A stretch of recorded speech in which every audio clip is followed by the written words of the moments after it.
Hi, I'm Nick Manojlovich from Weekend at the Cottage, welcoming you to Let's Build a Shed, a 5-part series where we'll show you how to build a 10 by 20 storage shed. If you're just joining us, a suggestion to visit weekendatthecottage.com. You'll find the full story plus additional photos for you to reference. You can also click up here to watch video number 1. We prepared the site, put down a foundation. I worked with floor joists for the first time and also a floor. If you've never built a shed before, don't worry. I haven't either. So let's build a shed together. I started the next section of the build the same way I began the first. I took away the tarp covering from the materials needed for the roof trusses. Then I wheeled out my cart containing my tools. I placed all the tools out onto a makeshift tool bench created using a folding table. This helped me stay organized. Notice a new stand onto which I'm positioning a new tool, a compound miter saw. It pivots, allowing for the precision cutting of the various angles I need for the roof trusses. Safety first. I positioned an extra pair of safety glasses on the miter saw. This way, I always put them on before I do a drill or a miter cut. Next step was to review my plans. For this section of the project, added bonus, the plans came with highlighted details on how to build the 11 trusses needed for the shed. Plus, they also include actual templates of the various cuts so I could check that the angles and peak cuts were correct. Next, time to start cutting the 2x4s for the trusses. I started by cutting 11 10-foot bottom chords, cutting with 40-degree angles at each end. Turning the miter saw to the correct angle and then cutting on the measured line was easy, but I did go slow at first to learn this new skill set. I placed all the bottom chords onto the shed floor, the perfect spot on which to assemble the trusses. I then started to cut the top chords for the trusses. I prepared 22 8-foot 2x4s. One end has a straight cut, the other a 50-degree angle cut. With the 2 top chords and a bottom chord ready, I had one final element to prepare, the king post.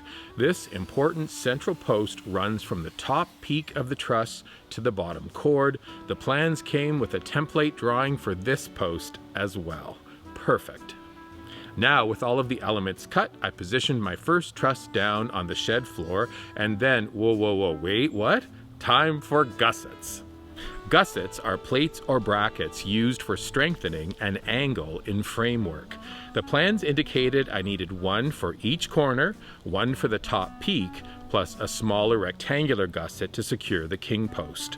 Back to the plans for the gusset measurements, and then I ripped off pieces of leftover floor sheathing and started cutting homemade gussets. Little bit of math.